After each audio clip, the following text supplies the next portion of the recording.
What is up, everybody? This is VR Roundtable. Welcome to episode 112. Yes, we do have 3 of the crew in the building. Gary is taking this week off.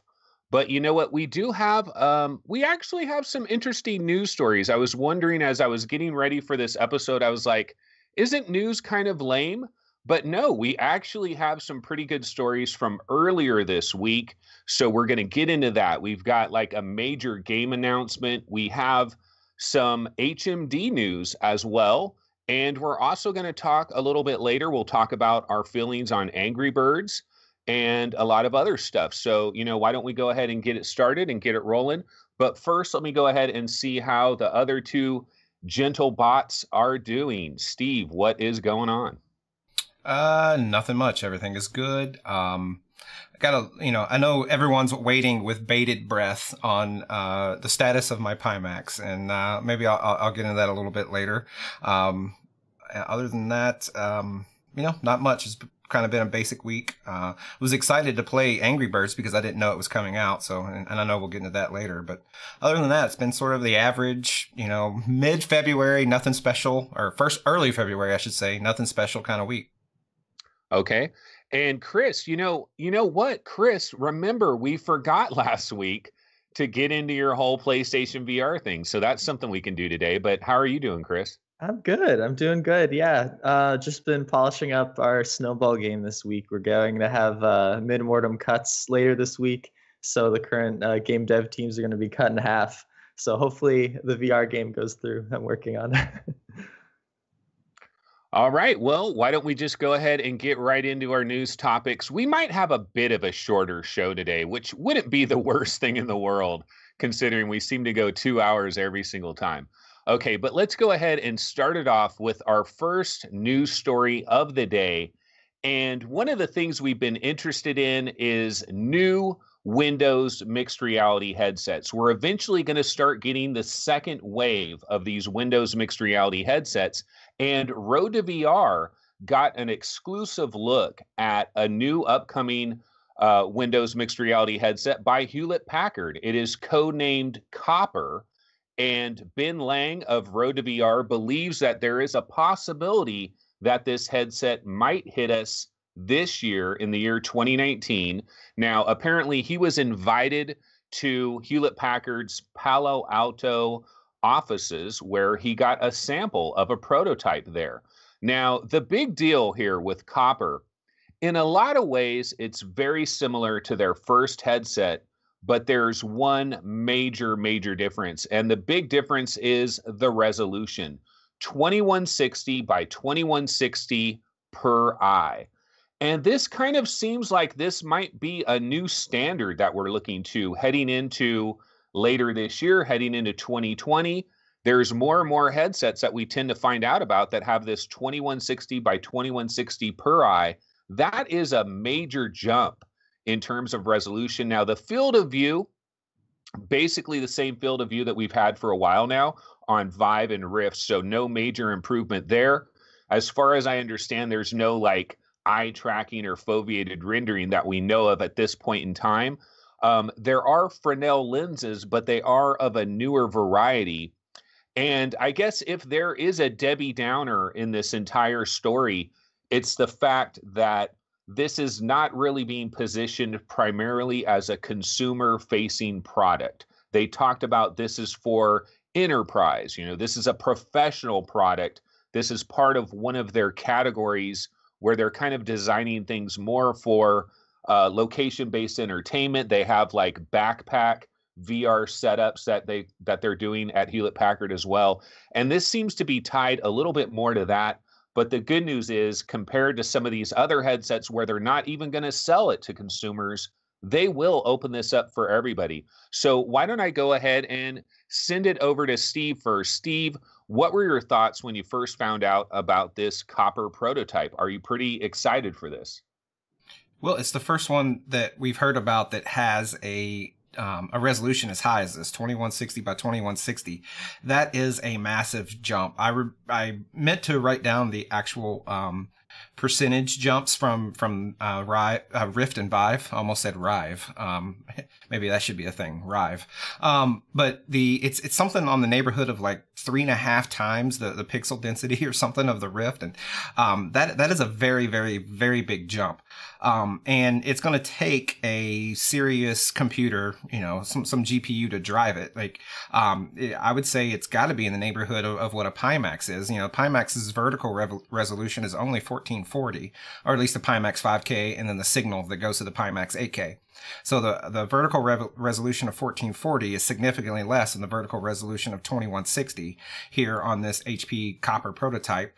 Pimax, of course, has a bigger, wider resolution. So I would say the actual pixel density between these two headsets might be very close, in which case I think you need, a 1080 Ti, something in that neighborhood as a minimum to really drive a headset of this pixel density, and get, reliable, good performance.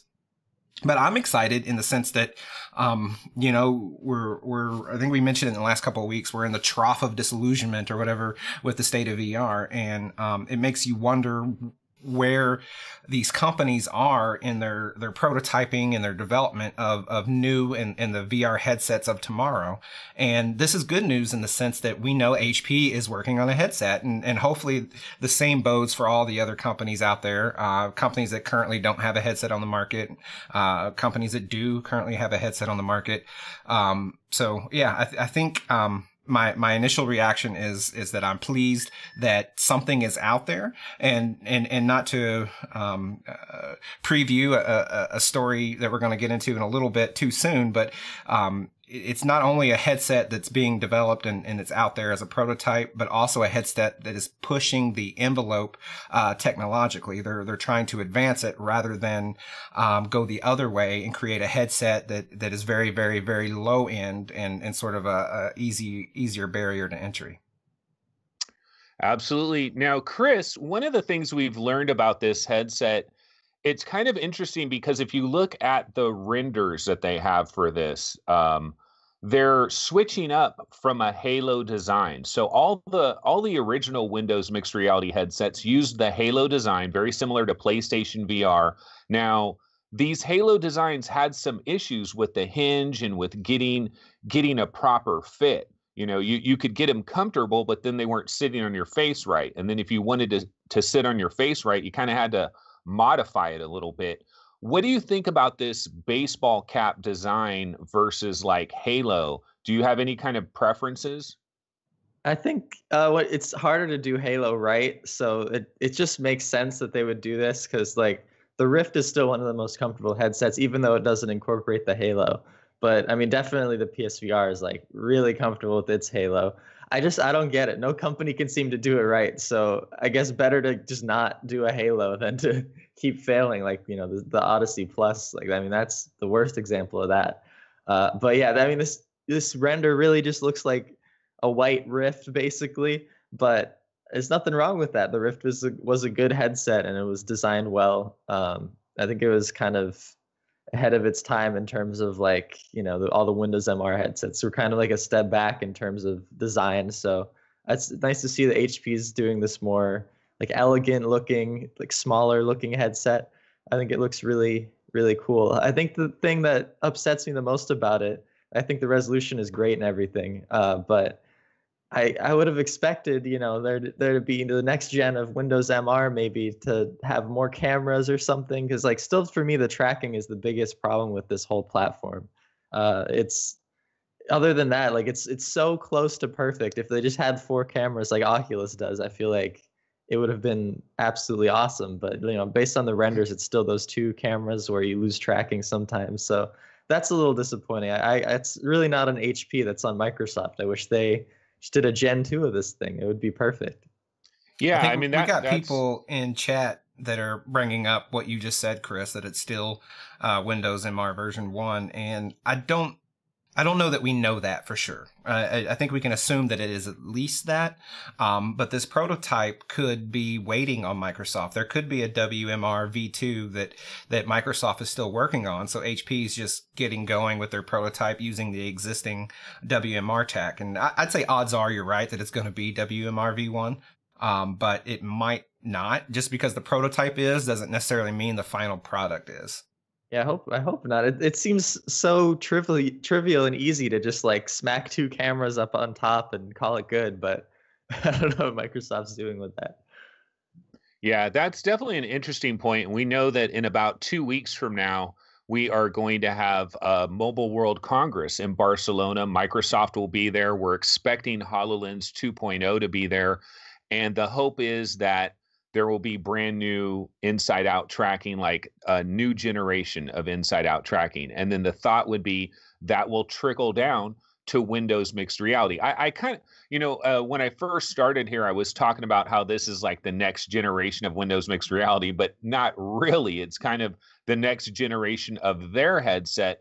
We do want this, though. We would like to see like an official new prototype, a new reference design from Microsoft.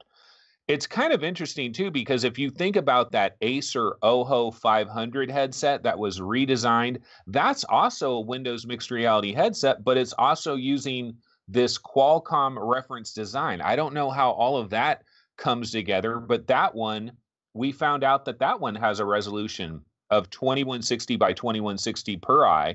We now have this copper headset with 2160 by 2160. There's rumors that the Vive Cosmos is also going to be 2160 by 2160 per eye.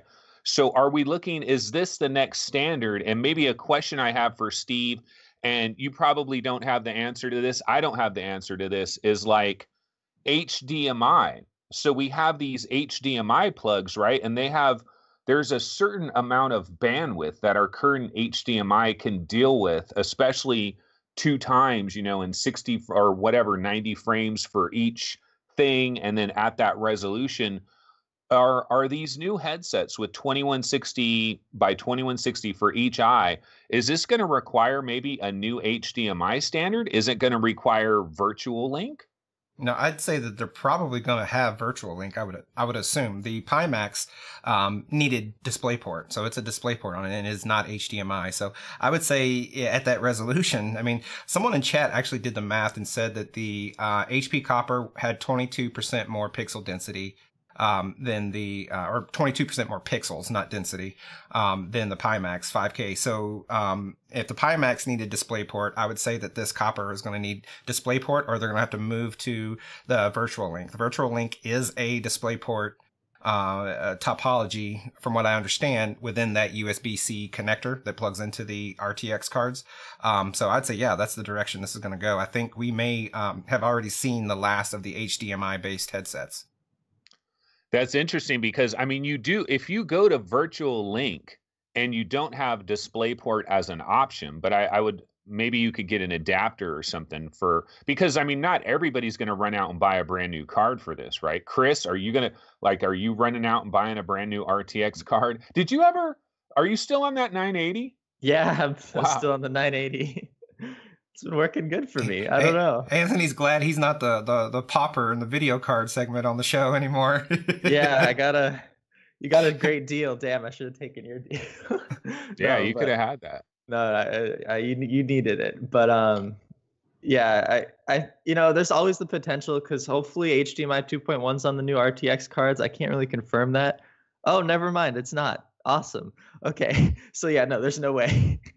There's enough bandwidth on HDMI right now. Like HDMI 2.0 can really only do 4K at 60 FPS, which, think about, this is basically more than 4K, and it also has to run at 90 or at least 75 or something. So yeah, hopefully everything moves to Virtual Link. I'll just have to get a new GPU. I imagine there'll be adapters that'll break out from the Virtual Link into a USB 3 and a DisplayPort, like a dongle. That'll have to be a thing, because I don't think any headset maker can expect everyone to have just an RTX or that would be sort of crazy. One of the things I failed to mention here, and it is kind of important for this headset, this is LCD. And so some people found out it was LCD and they're like, forget about it. No LCD for me. But the upshot with this is an RGB stripe. So we are talking about that extra subpixel there. We also know that there's some LCD manufacturers that are doing some different things with their LCDs to make them more VR friendly. And we're eventually going to start to see LCD screens that you don't notice a major difference. Sometimes the colors might be a slightly bit more washed out with LCD. What do you guys think about this? I mean, OLED would be preferred, but do you write this off? Chris, you first. What's your thoughts on the RGB part of it? I think that's really exciting, actually. It's a good point that you brought that up, because the PSVR has a RGB stripe as well, even though it's OLED. That just gives you such a better clarity into VR, even though like it's 1080p, it feels as close to the Rift basically. So I think RGB stripe is definitely the way to go going forward. We're not just adapting screens for from phones to VR headsets. We're actually getting screens designed for VR. It seems like RGB stripe is the way to go with that. And LCD isn't as bad as people think. Like if you've tried to go, you know that the LCDs can be good enough to be in VR. And I'm excited to see or to try one, hopefully, and see how it is. But yeah, LCDs isn't really a problem anymore. It seems like that's where the industry's going because they're cheaper and you can kind of make them higher density easier, it seems like. I'm a fan of clarity. I sold my Odyssey Plus and opted to go with the OG Odyssey because of that clarity. RGB stripe LCD is a more clear picture than OLED. Now, OLED has better color saturation. OLED has better black, even though it can suffer from black smear. OLED is the better quality if you're looking at blacks and color. It is not the better quality when you're comparing a pentile SDE against a RGB stripe. And you see that so clearly with the Oculus Go and the Pimax 5K Plus. And I can say with a high level of confidence that I strongly prefer the RGB stripe in a LCD compared to a pentile OLED. Now, I think both of these technologies eventually are going to fall. Well, everything eventually will, but I think in the relative near term are eventually going to fall aside because someone will come in, somebody like a Samsung, LG is going to come in and they're going to do, Samsung's working now on, I think they call it micro LED or something like that. They showed these new panels at CES, and this is for theaters and stuff like that. So it's not really specifically for VR, but basically there's bezel-less panels that you can they're maybe a foot by a foot, and you can slide them together and create really big screens or break them out and create something about the size of a tablet. And that kind of micro technology, nanotechnology maybe, is really what I think is ultimately going to end up in a VR headset of some sort. And when that happens, we'll have the benefits. We won't have this SDE crap that we're dealing with pentile OLED, and we won't have the suffered blacks and stuff that we're dealing with LCD. It's a huge compromise right now between the two technologies. One is not superior than the other. And that's where I stand. I know LCD sort of takes a beating, but nowadays the LCD in the Pimax and in the Oculus Go, it's not. I want to push back against the narrative that it's somehow very inferior to OLED. It's not. It's just different, and it does some things better, and it's down to personal preference. Things that you want to focus on, or more importantly, things that bother you the most may steer how you need to choose.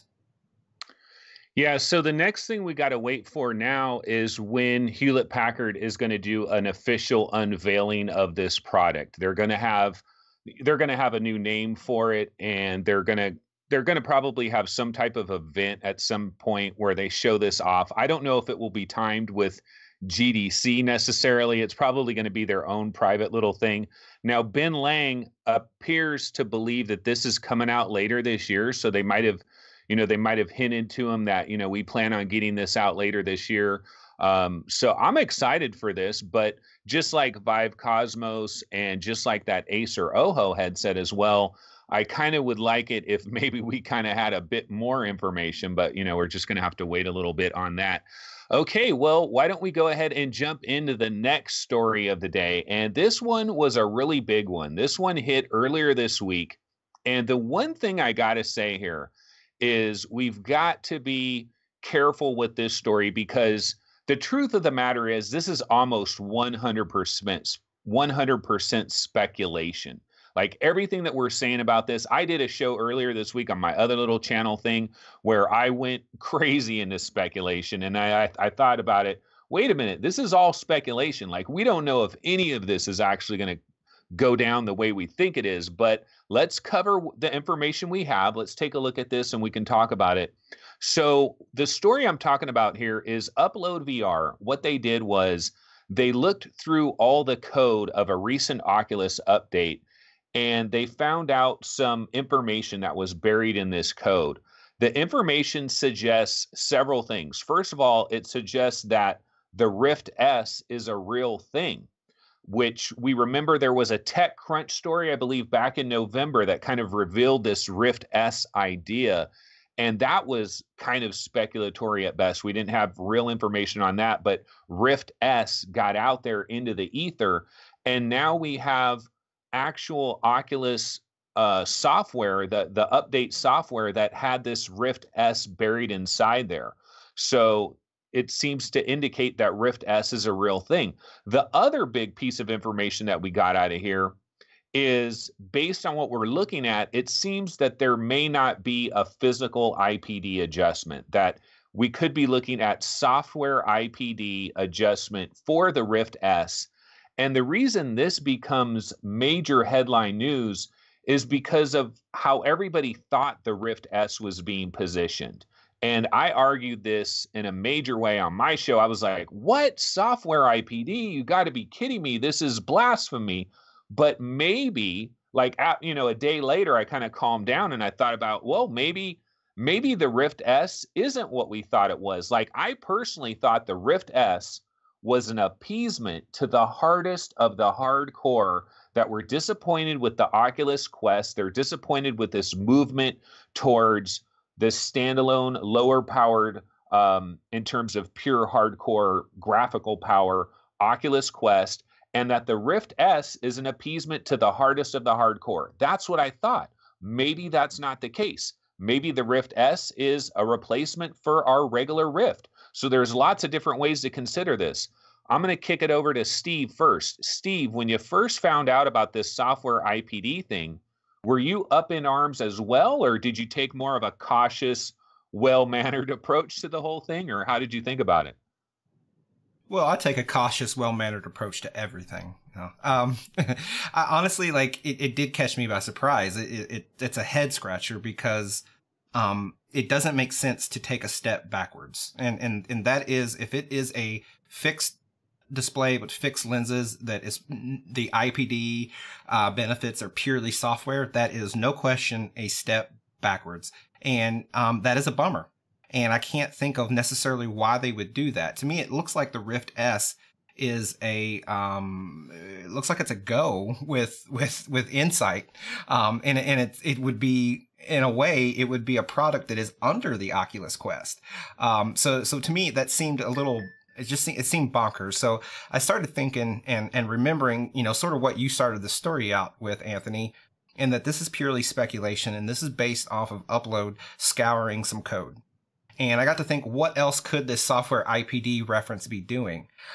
Is it possible that a user would input their IPD and it would improve the chromatic aberration correction, in CarMax algorithms? That there will be a physical IPD slider, but maybe it takes that software, that IPD slider and does things software side, and that is what Upload is seeing reference to. Or back to my HP Copper comment I made, this is a prototype. Maybe they don't have the physical assembly built for the mechanical slider and they want to move forward with the prototype, so they just hacked in a software IPD in the interim while they're still testing in their labs, and that the final product they intend to have a mechanical slider on there. So this is all speculation. We don't know. We're speculating about speculating. So speculateception is what we have going on here. And so I think the tone of the conversation, if we take everything at face value and just take it on what we know, we can talk about that. If that is the Rift S product that ends up existing, then I think it justifies a lot of the positions that people have taken on Oculus in the last, say, 4 months. Going back to Arib leaving, that whole drama that TechCrunch also sort of put it out there is he's leaving because he had a fundamental disagreement with the future of the Rift headset. And I'm paraphrasing it here, but if that is the direction that the company was pushing on him to create this bottom barrel PC tethered Rift S, and he's wanting to go forth with the half dome type prototype stuff, that's that disconnect. And this is the next snippet of information that we're seeing that ties those three stories together. If you look at the two stories from TechCrunch, Arib's departure, and then they followed it up like a week later or whatever, at least that's what I remember, with the Rift S rumor, and then now we followed it up with Upload doing what they've done, scouring the code. All three of those come together and they tell that story that makes sense, that there was disagreement within the Rift or within Oculus ranks on just what their next Rift headset should look like. And if it is this bottom barrel entry, I think that sucks. I think they need to continue to innovate. I think they need to be a leader. And there's nothing wrong with having an entry level product, just like Nvidia has a GTX 1050 or whatever. Like, you can have an entry level and you can have a 1080 Ti. And I don't think, and maybe that's their plans, but this Rift S, in a lot of ways, it seems like it'll be inferior to the existing Rift, inferior to the Quest, and of course, in other ways, assuming the resolution is higher and all that it'll be superior. So it's just this weird mumbled product that doesn't make a ton of sense. Chris, I know you've been interested in Oculus for a very long time. You've been following them for a very long time, and you're familiar with that vocal minority that is out there, the hardest of the hardcore. Do you believe that maybe Facebook just doesn't care that much about this vocal minority, and so they don't necessarily need a product to appease these people? That's my first question, but I have more of them. But let's just start with that one first. Okay, I don't think that they're necessarily trying to avoid or not appease the high end people. I think this is kind of what it says. It's an S product, which means it's like between two generations. It's not like it's the Rift 2, it's not like in the code it says Rift 2. I think this is a way for them to maybe be able to manufacture the Rift cheaper. Because the existing Rift probably just costs a lot of money. You have to have these sensors everywhere. Those cost who knows how much each for them to manufacture.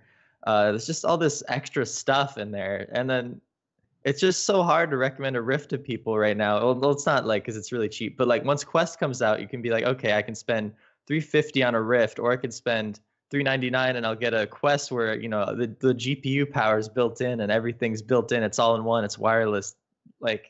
Once Quest comes out, Rift doesn't make sense financially in some ways. I mean, obviously it's better because you can play better games, but it never made sense to me ever since the Quest was announced that the Rift costs the same amount as the Quest. So I think what Oculus is doing here is reusing as much stuff as they can from Go and Quest to get the factors of scale in there. And to hopefully end up lowering the cost, so this Rift S could be 200 or 150 or something. Then there could be more people in the Rift platform on PC, which I think overall is a good thing. Even if there isn't a physical IPD, people don't really complain about that on the Go too much. We all have Go's. It's never been a huge problem. Obviously, it's going to be a problem for some people more than others, but I'm assuming you'll still be able to buy a regular Rift, or at least buy a used one from somebody. So I think this is kind of for those new people entering into the Rift ecosystem, because right now it kind of sucks with all these sensors and USB extenders everywhere. It's just not user friendly. The Windows MR is just so much better than it because of that in terms of setup. It's just crazy that I have to have my friend get a third sensor for $60 and he has to buy 2 USB cords. They're all over the place, and balancing the USB bandwidth. This stuff isn't ideal at all. I think Rift has the least complete tracking solution. So to me, it's just that S product that is gonna hopefully get more people into PC VR, which I think overall is a good thing. But I agree that it sucks that it kind of downgrades in some ways. I don't know. I'd still want one. You know, it's funny because the guy that wrote the story for Upload VR on this is Haney 555. David Haney is the guy that did this story. And within the story, he actually at towards the end of the story, he's talking about the USB sensors and he's talking about overloading the motherboard, which it's a real problem. It really is. We're not making this up. We're not, most people think we're paid by Oculus, but and so here's a situation where we're throwing shade at Oculus, but needing to buy an Initech USB card, it's almost like a standard thing that everybody needs. It's almost like they should just put it in the box with the Rift, if you go beyond those two sensors. But one thing I can ask you, Chris, is remember way back in the days, Palmer Luckey. Now, this is before he got kicked out of Oculus and all of that happened. But he was talking about the life cycles of these products. And one of the things he said was that it's not going to be as fast as smartphones. It's not going to be every single year we're going to get a new one of these. But he said it's going to be faster than consoles, which is typically 5 to 6 years. Well, here we are. This is February 2019. And we're approaching, I believe March 28th is the anniversary of the Rift. Don't quote me on that, but I'm pretty sure it's late March. I think it's March 28th. And could it be possible that we could get some kind of announcement where on March 28th of this year, maybe the Rift S is officially unveiled? And maybe what the Rift S is, maybe it's not this Rift 1.5 that, the hardcore are kind of hoping for. Maybe this is simply similar to Sony where, you get a PlayStation Slim or you get Xbox. They come out with a new, smaller Xbox, and it's simply a cost savings thing. There's some minor improvements that come along with that. With this Rift S, if they're going to a singular screen, the reason you do that is cost savings, plain and simple. You save a ton of money by having a singular screen there.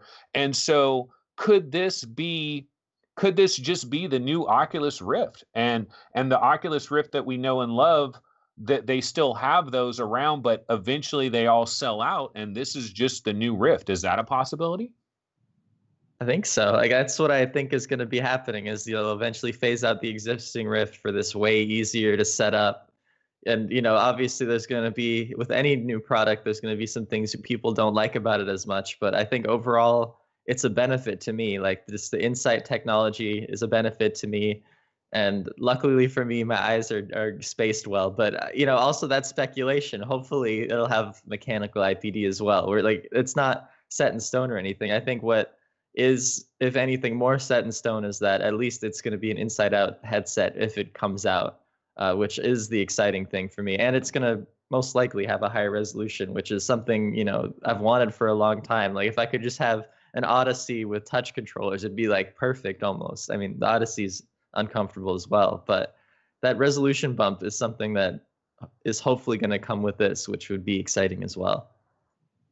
Yeah, I think Steve, a lot of people are talking about, the inside out tracking and in chat, I should be clear. And while we were ragging on this speculative, maybe existing version of the Rift S, I don't think we're really complaining about the inside out tracking aspect of it. That is the evolution that makes sense to me. It's the, the other things that are possibly, if the rumors hold true, are an effective downgrade. And I think it kind of bleeds into this idea that Rift, or that Oculus are going for the this giant trove of consumers that haven't yet jumped into VR. People are acting like, oh, they're going for the millions upon millions that aren't gamers, that millions upon millions that don't have gaming PCs. And I'm not sure I agree with that approach, because there are how many millions upon millions of people on the Steam survey that have a VR capable PC. And if you can't get those people to buy, like that, you got to go after those people to an extent. Like it's like they're trying to put the cart in front of the horse, and they're going for smartphone ubiquity rather than actually just going for a safer market, which is the bulk of the gaming community. I think you can get them quicker than you can get to smartphone ubiquity. And, it goes into something we're going to talk about later, another Oculus story, but it's like at OC5, Zuck came out on stage and he showed the three products. You know, he showed the path, what they call it, the road to, or the path to 100 million users or 10 million, whatever they said, right? Like he's talking about, this is our plan. We want to get to this many million users. But I don't think they're doing it. They're like, you don't get to that many users by having this broken, dissegmented group of products that they seem to be doing. And, they're not making a ton of sense to me, and maybe I'm a little frustrated here with this news, but or with the speculation, but like I think the company is showing signs that they have inner turmoil and that they don't all agree on what's going on from a management perspective. And again, I'm speculating there. I don't work for Oculus. I don't know. I'm not privy to their conference room calls or anything, but it just seems like they're treading into territory of mixed, confused messaging for me. And to me, that's a troubling sign. That's just where I stand. I prefer a company, usually when they come out and they deliver these keynotes, and then the steps that they take months after the keynotes, it all sort of falls into line and makes sense. What I'm seeing from Oculus is the exact opposite. They said one thing during the keynote, and then the things that they're doing outside of that aren't necessarily vibing with what they said in the keynote to me. Yeah, it is kind of this doesn't really make a ton of sense, because I've always felt like, if anything, Oculus is trying, like, see, I thought Oculus was trying to get away from the PC. That's been my thought process. Like if they get away from the PC, then they don't have to worry about an operating system. They don't have to worry about how much RAM you have. They don't have to worry about what video card you have. They don't have to worry about where your PC is located in your room. All these different things. And the Oculus Quest, to me, it solves all of those problems. Now, the one problem the Oculus Quest has is graphical power. Will it be able to deliver compelling experiences that some of us have gotten used to, that it's going to be hard for us to sacrifice that? And Oculus and Facebook, they could think, well, we'll eventually get there. This is the first product, and we're not really concerned about these super hardcore PC players. But then if they're making this Rift S, which definitely appears to be a PC-based thing, but it's not this high-end. See, I really thought, like, I know it sounds crazy that they would make a specific product just to appease a very vocal minority, but I thought maybe they would, because it's just to keep them quiet, you know, in a way. Because, for example, like if this Rift S comes out, let's just imagine, okay, March 28th, 2019, major press conference or something, boom, the Rift S is the new Oculus Rift. It's not high end, but it's kind of replacing the Rift. It's got a singular screen, you know, not all the bells and whistles that all the hardcore want. The Oculus Rift subreddit is going to be up in flames. You know, people are going to be like, where's our headset? This is not what we wanted. This is not what we wanted.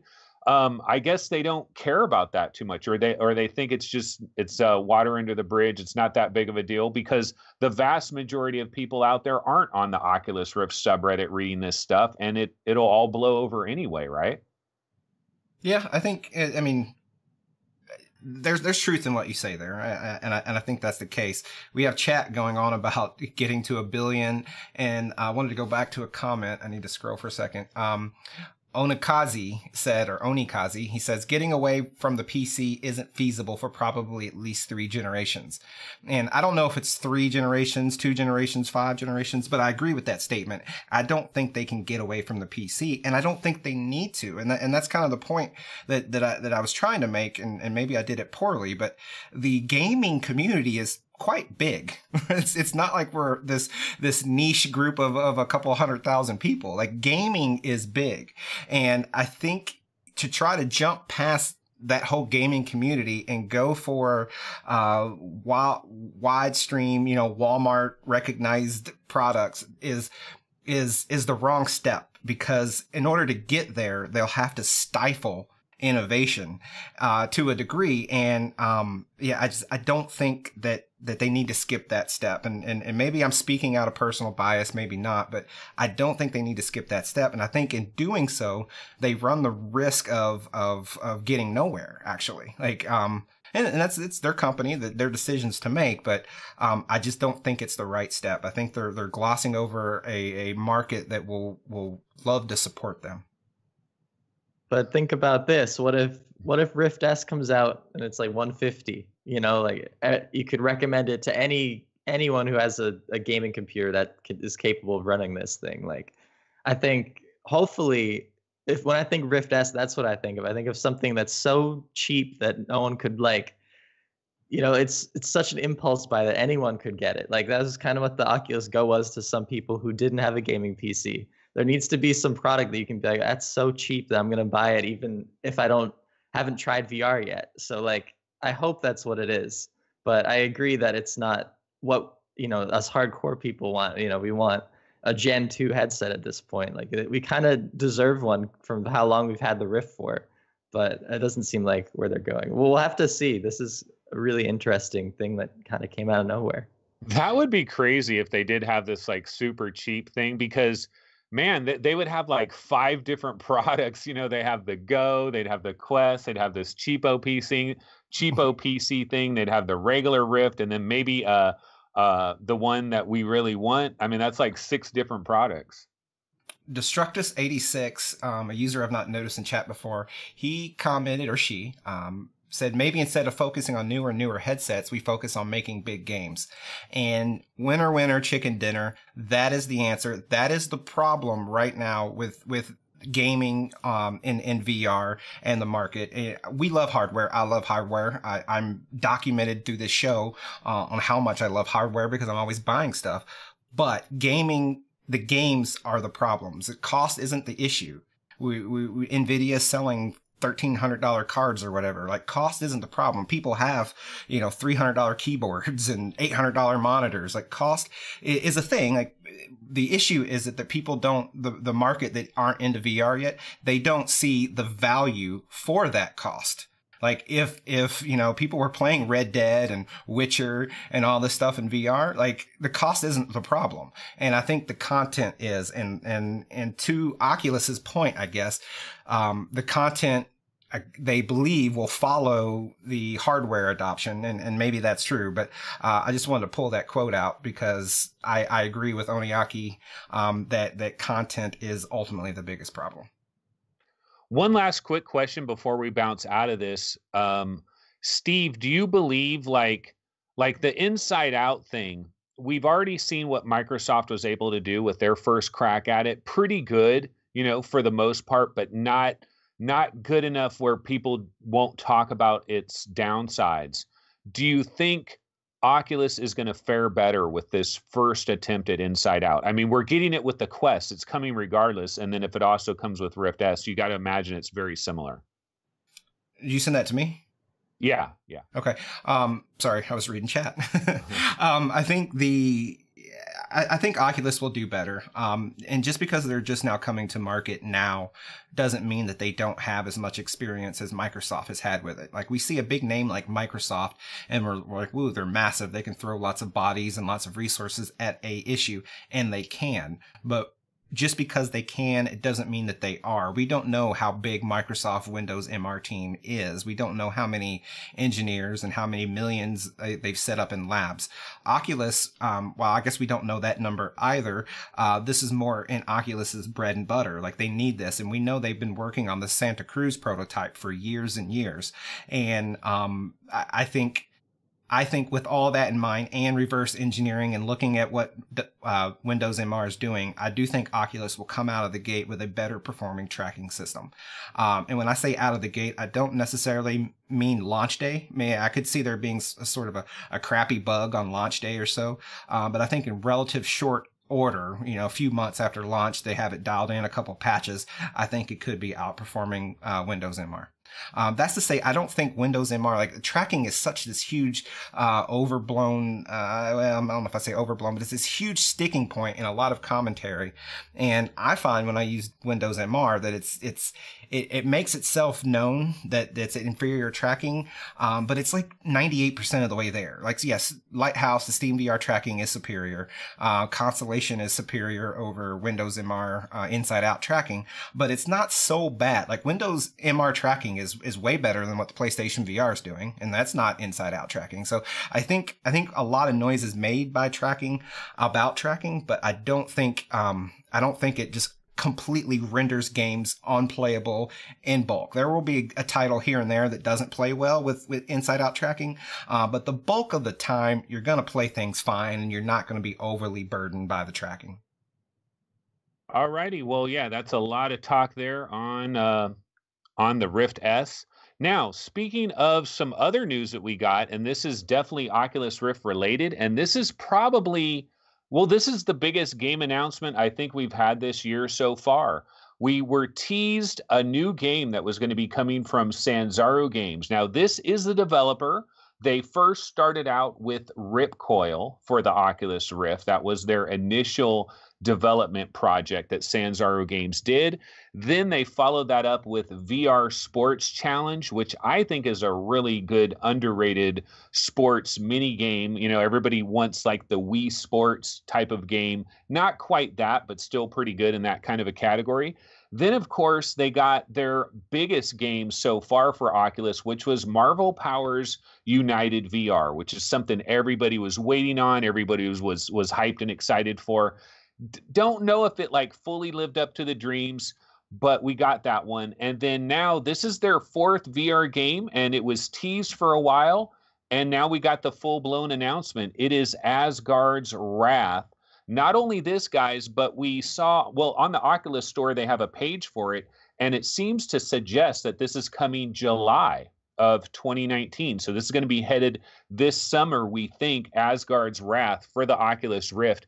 Interesting thing about this game is that it's going to be mixing two different kinds of play styles. One where you're kind of boots on the ground, you're a regular character interacting with a fantasy world, kind of like a Skyrim, kind of a dungeon crawling type of a world, but also at the same time, you're going to be this giant god. And so you're going to be a god that is kind of using your god hands, interacting with this smaller world, but then also as a god, maybe coming down into the world and having these fights with giant Godzilla-like characters practically, you know, almost a War of the Monsters kind of thing. So it's going to be combining all these different gameplay styles. Chris, I'm sure that you've seen the teaser, the trailer that we got for this. Looks pretty awesome. What do you think? Do you think actually, the first question I'll ask you, Marvel Powers United, did it kind of fall flat for you? And if so,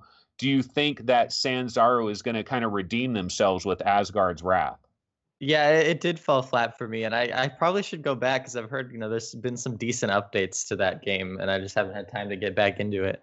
But this game looks incredible just based on the trailer. This is probably the coolest VR trailer I've ever seen. Like, just the graphical fidelity of the trailer and the gameplay looks really good. Like, you know, watching the sword fighting part, like it looks really real feeling, not like you're just swinging a sword and like, you know, just moving your controller really fast and then you kill everybody.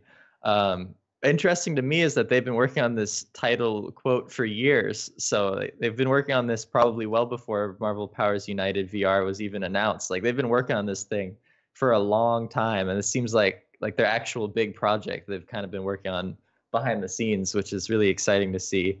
I think this is, you know, one of those first games that Oculus said, you know, they're funding these bigger games. That's like their focus. I think this is one of the first that has surfaced of that. So that's just cool to see that they weren't lying about that. Like there really are some big games coming for Oculus soon. This game looks really, really fun. So I'm excited for it to come out hopefully in July. Yeah. Yeah, Steve, one of the things we did learn also about this game is it does appear that, well, they've talked about the physics of this game, that the melee combat is going to be much more visceral, that the physics are going to be dialed in. This doesn't seem like it's just an Action Jackson kind of a game. It's going to have a little more depth to the gameplay. Do you believe, because we've seen Skyrim and we've always imagined, when are we going to have perfect melee in VR? Because it's a hard problem to solve. And this game's going to have close quarters combat, both for your character that's on the ground, but also when you become a god. And when you're this giant-sized character, you might get into straight hand-to-hand combat with other giant god-like characters. Do you think that we're going to see a big advancement here in melee? Well, I hope so. I think that's one of the things that they're trying to show off in some of the screenshots and some of the stories and analysis that we've seen on this trailer is that they're focusing on the melee, but in addition to the melee, they're focusing on the scale, and I think that's something I always generally comment on when a game does good things with scale. Like I remember the gallery episode 2 when you got in the little giant's hand and you'd look up at the giant as he was transporting you from one part to the other of that world. I could see something similar happening here, like when you embody.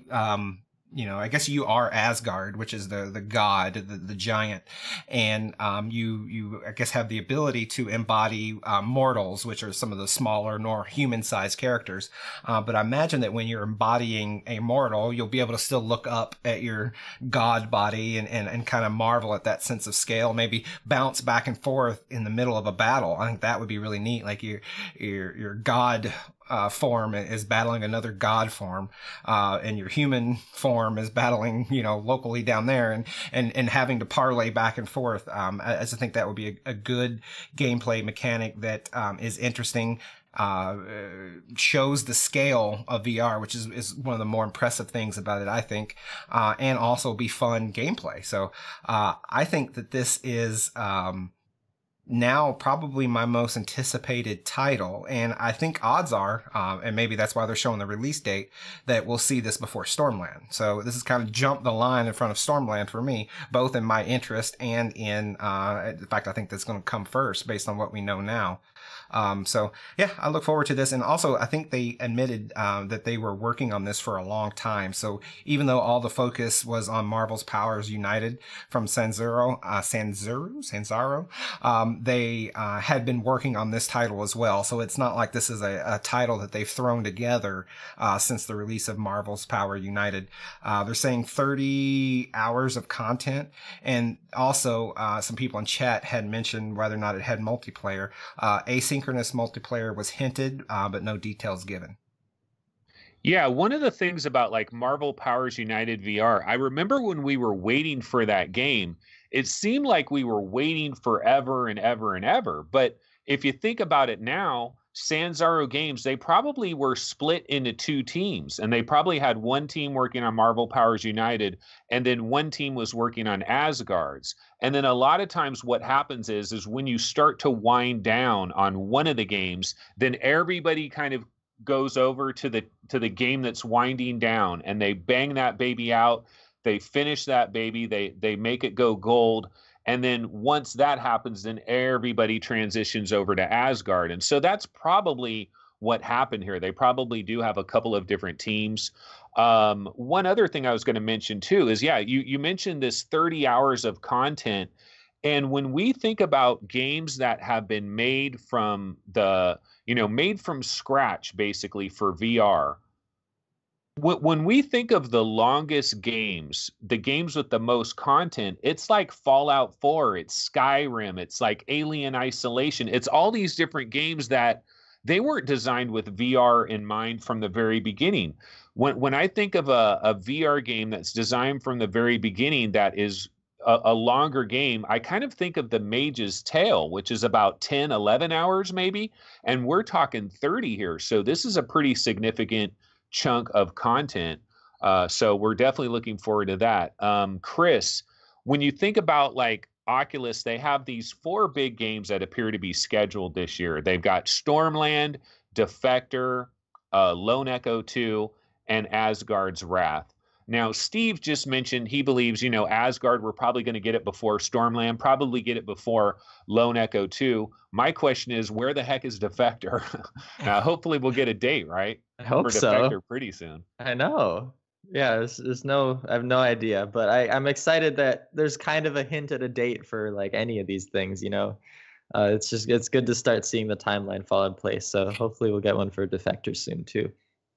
Yeah, one thing Oculus has done, if people might have noticed this, if you go to some of the Oculus store pages, they've added some extra little things that they never had there before. Like now they have the date that something released. They never had that before. So sometimes it was hard to find out the exact date something released. And then also for their coming soon games, they've popped little dates in there like Space Junkies. We heard March 2019 for Space Junkies, and we got that from the Oculus store. Of course, tentative, like this is July, but it is tentative. Okay, so why don't we go into our next topic of the day? And this is an interesting one here. We're going to go ahead and get into the Dirt Rally 2 stuff. And so, yeah, this Dirt Rally 2 thing, it's interesting because when we first got this information, it was like Dirt Rally 2.0 is not going to have VR. That was the original information that came out. And then, of course, the community kind of went into a tizzy over this. Like, what do you mean? Why is it not going to have VR support? The first Dirt Rally had it. Can't you just like type a couple of letters and export as, and it should just work, right? Why do we have to do all of this? Why is this a major deal? And then, of course, a petition was started, a petition.org, which I've always thought those things never work, but maybe it did to some degree. And so now we have Codemasters announcing that not only is Dirt Rally is now going to have VR, and it appears that Oculus has stepped in and done something, maybe thrown a little money towards Codemasters to make this thing happen. It appears it's going to be an exclusive on the Oculus Rift this summer, Dirt Rally 2.0, adding VR. I've said some crazy things on my own show where I kind of believe this might be like almost like a little wag the dog scenario, but look, I know it's complete speculation on my part and I'm just kind of throwing it out there. But why don't I kick it over to Steve first? Steve, is this all good news? Is everything good here? Is there a hidden conspiracy underneath this? What's going on? I don't think there's a hidden conspiracy, certainly not on the part of Codemasters. I think it's good news. I think their tweet was very clear when the tweet says, "We heard you," and then they tagged Oculus and said, "Oculus heard you. Dirt Rally 2.0 plus Oculus this summer." I think if you go back, you can see, I think it was Jason Rubin had tweeted, I don't know, 6 months ago, and tagged Capcom and said, "We hear you when you want Resident Evil 7 VR on PC. We're here whenever Capcom is ready." And I think Oculus pays attention, and I do think they approach some of these people with a little bit wheelbarrow of cash and says, "Hey, you know, if you the reason you're not making your game in VR, is due to a lack of resources, we want to help you with that, and of course we want exclusivity in exchange." So the news of Dirt 2.0 coming to VR is good. But it does open the can of worms, and spells it out, in my opinion, very clearly. There is a group of VR fans and VR owners that really hate on Oculus because of the exclusives. And then there's the other group, and I guess I'm in that other group, that says, well, the business side of things says, I'd rather an exclusive exist rather than not be exclusive and not exist. I'd rather every game be on every platform. That's my preference, but the business doesn't always shake out that way. And I think this is a case of seeing that come to fruition. Like this is a game that maybe wouldn't have existed if Oculus didn't get involved. So is the community better that this exists but is exclusive to Oculus for at least a period of time, we're assuming? Or is it better that it's not exclusive and Oculus never approached Codemasters and they never worked out a deal and VR never came to Dirt Rally 2.0? Is that better? Because I don't think that's better. I'd rather this game exist with some exclusivity than not exist. Well, I will say, like, speaking for the hardcore people that are anti-exclusive, probably what they'll tell you is yeah, we understand your point, Steve. It makes sense. It's logical. But what they're going to tell you is you're voting with your wallet. And so like they'll say that somebody that's in Revive, that has a Vive and is using Revive to play like Asgard's Wrath, that they're doing the entire community a disservice by doing that because they're buying Asgard's Wrath. So they're basically rewarding this behavior. So it's kind of this idea where, yeah, I understand what you're saying, that maybe if this never happened, we'd never get it in the first place. But every time you buy one of these games, you're basically rewarding this idea of exclusivity. You're adding fuel to the fire. Now, of course, you're probably going to say on your side, hey, I'm just a consumer here, man. This is not my battle to fight. I just want to buy good games. I just want to play good games. But it's, there's two sides to the story. Chris, have you ever thought about these ideas of exclusivity? Do you ever think, well, actually, I'll ask you it this way. The people that would say you're feeding into the wrong idea here, do they have a little bit of a point, like a little leg to stand on here?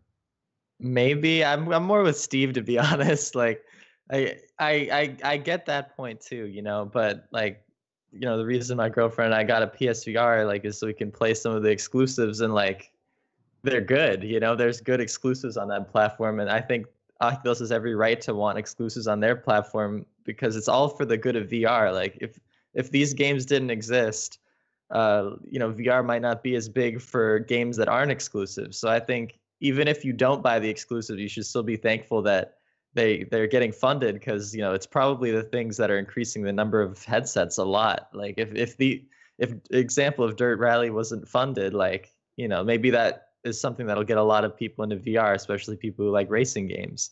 So maybe those people wouldn't have been into VR otherwise. So even if you don't personally buy it, I think it's still good for the VR community as a whole for now, this early in the game.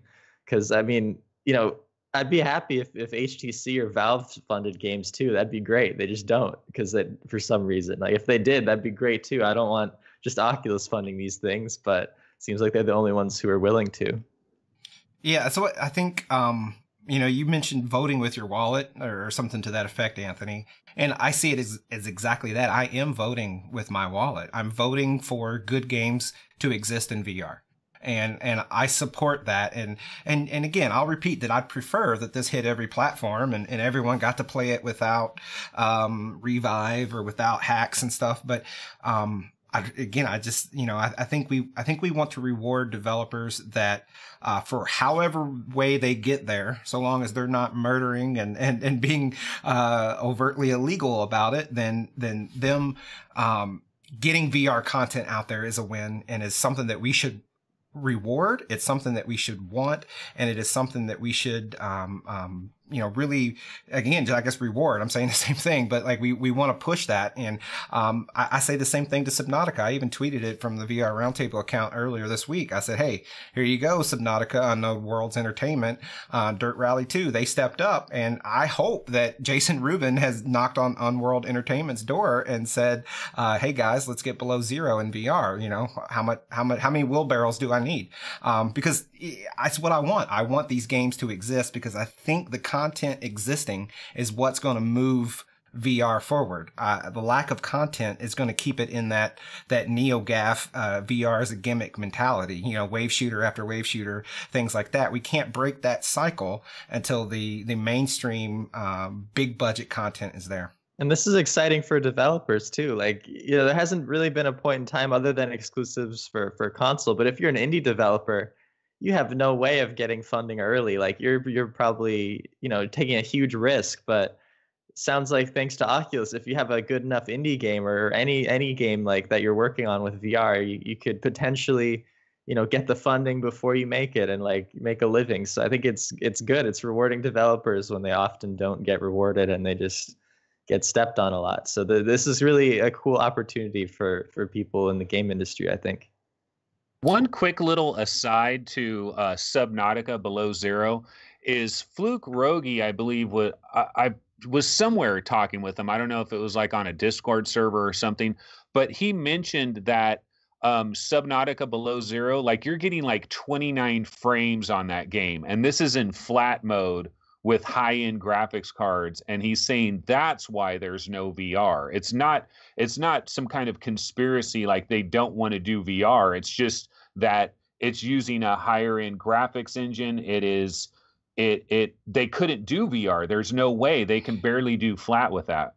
Yeah, the game's still in early access and all that. Like, they're still working on it. It's not a finished game, and it won't be till at best later this fall or something like that. But and that would be fine if they came out and said, hey, VR isn't in at early access because the game runs like crap, and we'll get it in later this fall when we get it optimized. That would be a great answer. But that's not what they said. They said, nah, we're not doing it, and we're likely not going to, which is very different. So I'll let Fluke speak for himself if he's in chat.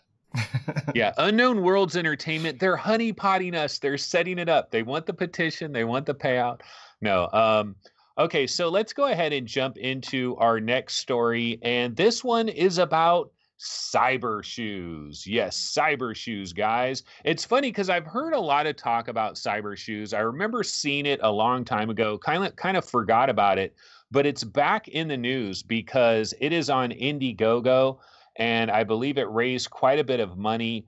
And I had a lot of fun with this topic the other day because I was watching the trailer for this and looking at their Indiegogo website and all the stuff that they have on there. It's kind of hilarious, some of the stuff that's going on.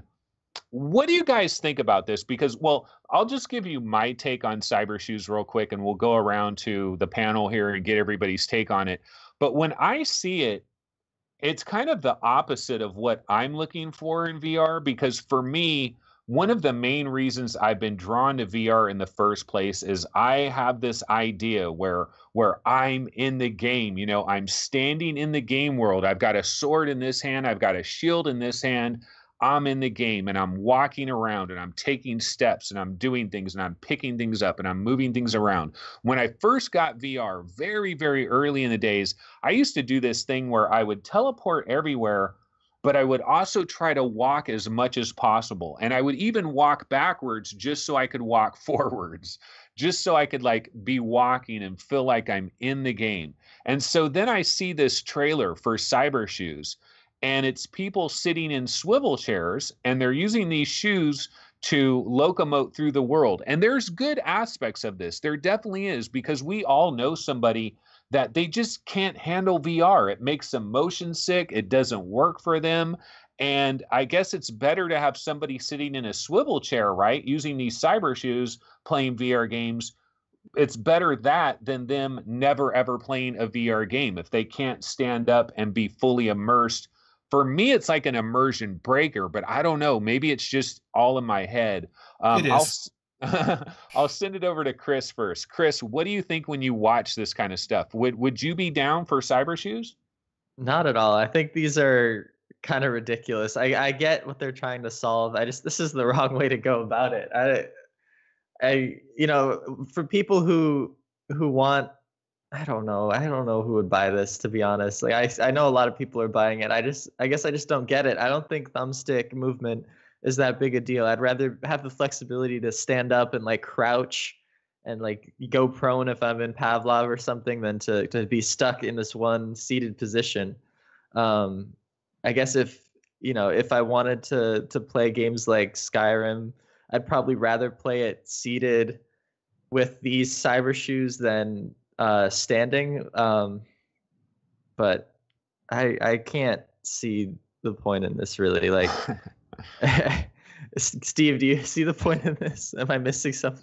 I do, because I'm I guess born of a different breed. I think Anthony talks about standing and that not standing breaks immersion, and I'm not necessarily that way.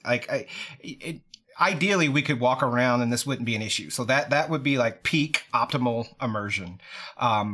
Standing and snap turning, or standing and doing things with your thumb, to me, that is also immersion breaking. It's not like immersion is defined by standing. It's preferred, and if you're walking around in a virtual world. But so I think this is just it's kind of like the LCD stripe versus OLED. It's a compromise. Both solve the problem differently, but both break immersion in a different way. So I'd say with Cybershoes, first and foremost, if they ever do a Flintstone game, we're set. That's perfect for Flintstones. But outside of that, like I think a game like Skyrim or Fallout, like it might be pretty cool.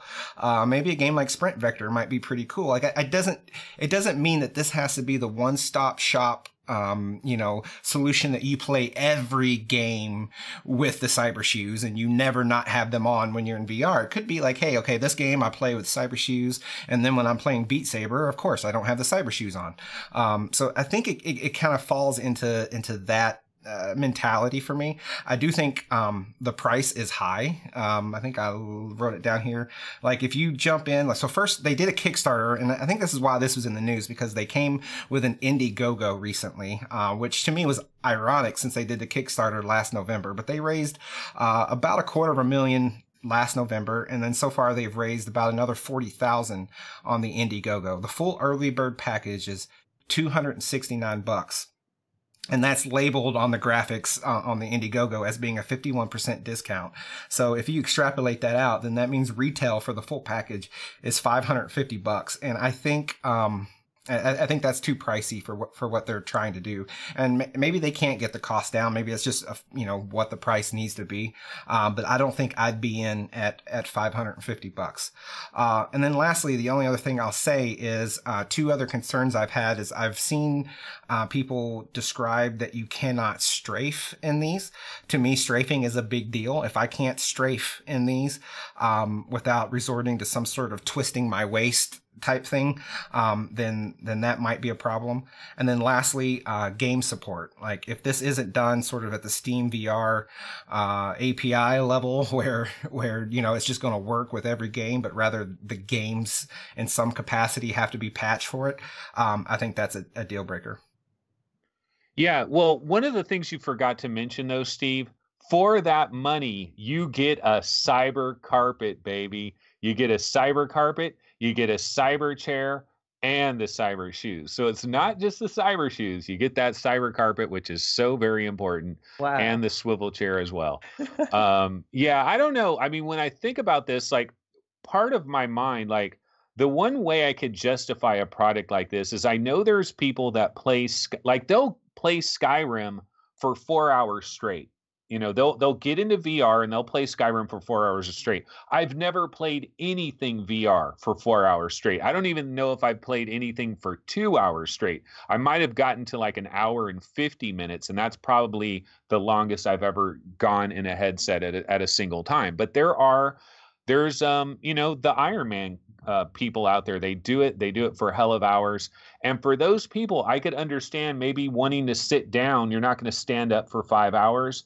But most of these people will be able to sit down and they'll just use a thumbstick, and they'll just, go anywhere, free locomotion with their thumbstick, where if you're moving your actual feet and kind of feel like you're moving through the world, you might get a little bit more immersion when you're sitting down using this. So I see the logic there. The other thing I'll say is like looking at the actual product. Yeah, the price does seem crazy high, but it looks like a pretty good product from the standpoint. I don't think you're going to buy one of these and they're going to break like 2 months later. Like it looks like a pretty well-designed product. It's probably well overpriced, but it looks pretty solid. That's the one good thing I'll say about it.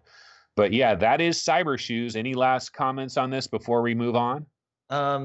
MRTV's in here, and he said they're better than they look. They look funny, but it's better than you think, which is interesting. It's got to be one of those things you try and you're like, okay, I can see it. And then, like you said, Anthony, like I could see it for those people who sit down and play Skyrim for hours and hours. Like it could be a fun thing. I don't get how they're advertising Pavlov and Onward and these type of games. Like you're going to want to go prone on the floor and playing these games. You're not going to want to just be stuck sitting, So like, I think there's not as many games that you would use this with as you'd think, even Rec Room, like you want to jump and crouch too. Like it ruins that aspect. So I think it for something like Skyrim or Fallout though, potentially could be cool. Hey, if Cybershoes wants to send us some, we'd try them out. We also had chat confirm that it is integrated into Steam VR. So that solves that one concern that I had. A lot of people have said, don't knock this thing till you try it. I know there's a lot of VR YouTubers that have tried this out, and they've said exactly that. Like Sebastian is saying that.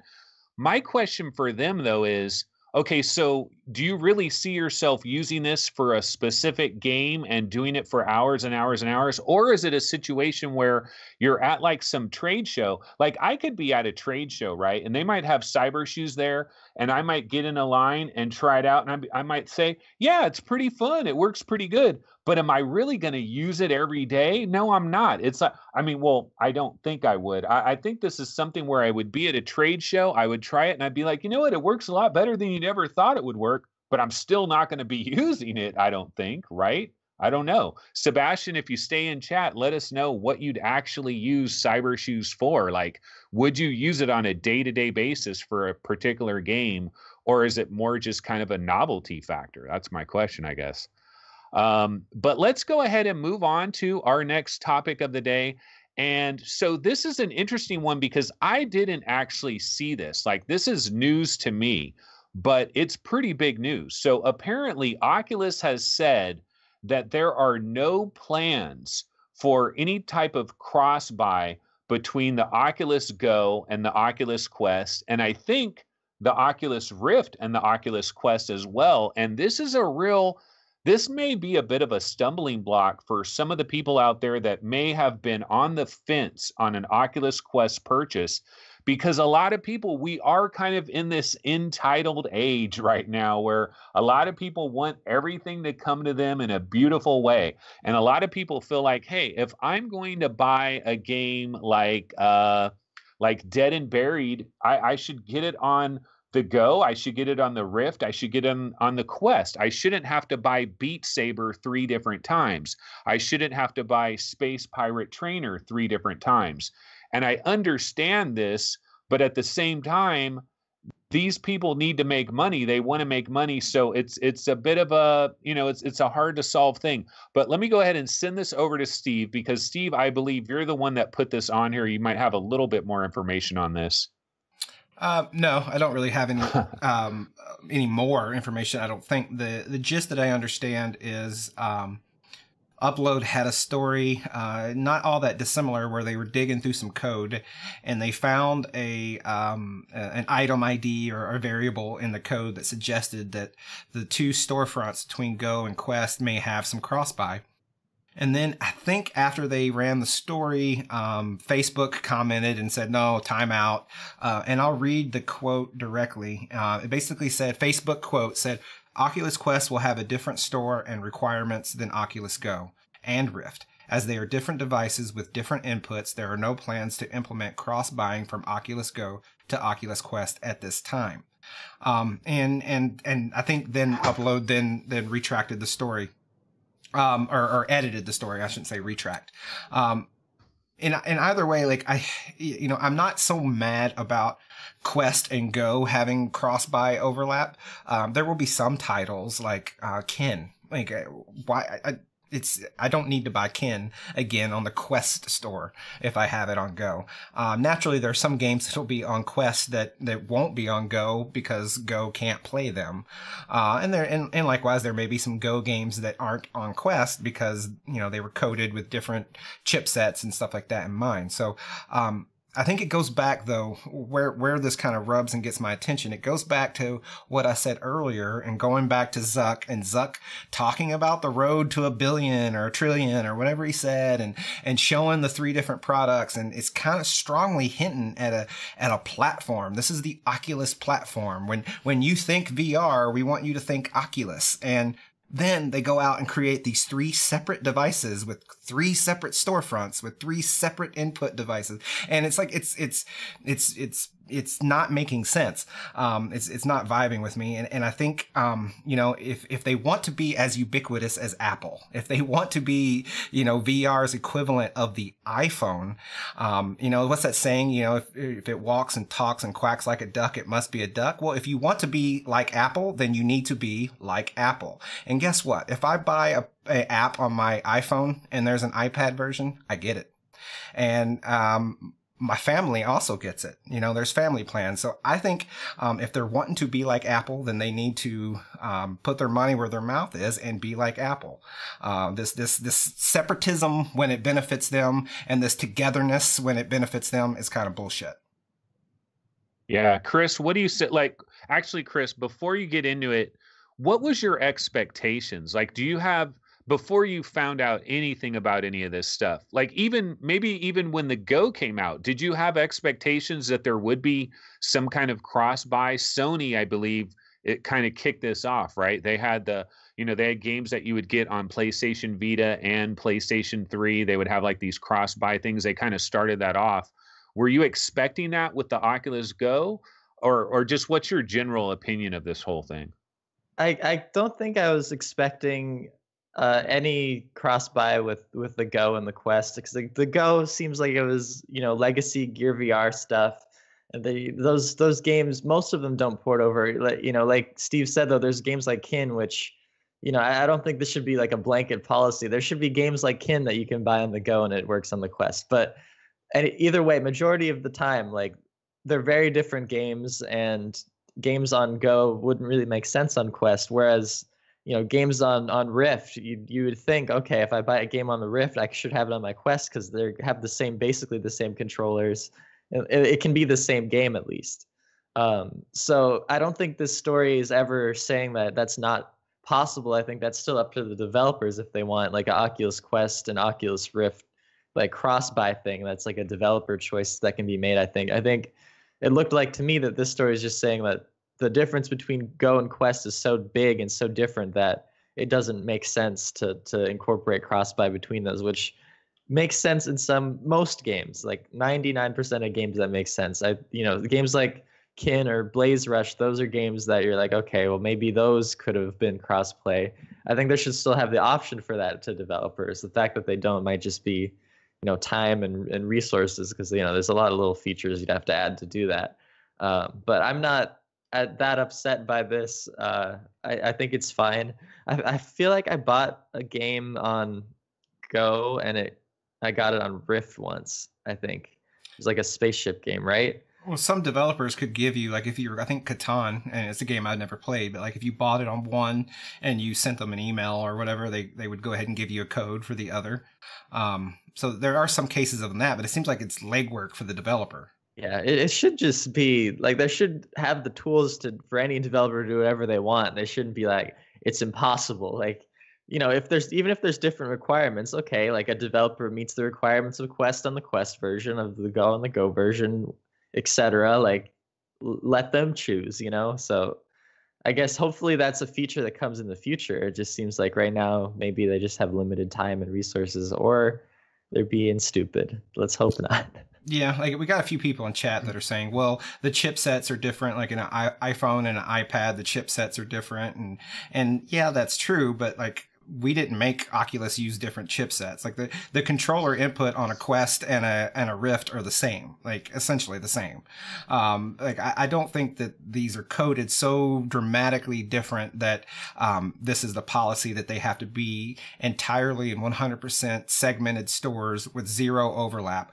I think this is just them wanting people to buy multiple copies of the same title. They know that people, when the day the Quest rolls out, and assuming Beat Saber is on it, they know everybody and their mom that bought Beat Saber already on the Oculus Rift store or an Oculus Home, whatever, are going to go out and buy it again on Oculus Quest, whatever they call that store, if not. So I'm not buying that they have to separate these ecosystems. There are titles that are only supported on certain devices. And guess what? Like Apple Watch, if we're keeping it in the Apple, like Apple Watch isn't the same chipset that's in my iPad, but if there are titles and content that go between them all, I get them on my Apple Watch. I don't have to pay for them again. And ultimately, at the end of the day, like I think it's a less of an issue between Oculus Quest and Oculus Go. I think it's going to be a bigger issue between Oculus Quest and Oculus Rift, where there is input symmetry between the controllers. There is 6 degrees of freedom between the controllers. 6 degrees of F. Sounds like a new sexual position. So anyways, I think it's something I'm focused on. I know some people in chat have also said that, hey, it's like the PlayStation 3 days. Like, no, like PlayStation 3 backwards compatibility on PS4, that was playing old games. Like, I'm not worried about playing, 3-year-old Oculus games on my Quest. I'm worried about buying a new game, like Beat Saber 2. Like, I don't want to buy it 3 times or 2 times. And I think it's kind of counter to the messaging they're giving. Yeah, to be fair though, like back in the day of like the first iPad, I remember I waited in line with my mom and we got one. And there were apps that were, iPad version, and like you had to buy them separate back then just because that's how it was. Developers hadn't figured out how to like make an app that worked for all of them or something. So, I'm hoping it's just like a platform feature that's coming, not that it's not coming. Because I think even Apple wasn't there at the beginning. So hopefully Oculus will catch up to do that.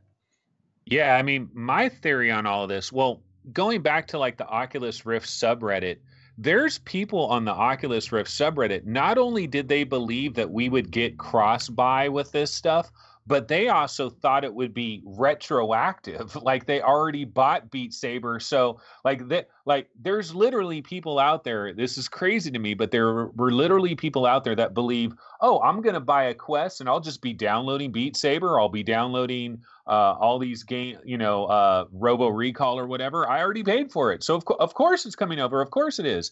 They're in for a real harsh reality. Now, I never believed it was going to be grandfathered in like that. But what I did believe is that going forward, they might have this option, and maybe this will be expanded on. Maybe we'll get some more information on here. Maybe what they're trying to say is not every game is going to have cross-buy. I think it's a major mistake, though, if they don't even have the option for it. Because like Steve was talking to here as well, give developers an opportunity to do some interesting marketing ploys. We've seen different marketing ploys. There's developers that have a stable of games and they offer like a bundle, like the Crow Team bundle. Like give these developers an opportunity to do things where it's like, okay, maybe you pay $2 more and you get it on the Quest and the Rift as well. Or maybe there's some little upcharge that you do, but it's not quite buying the exact same game twice. I don't think the chipset matters at all.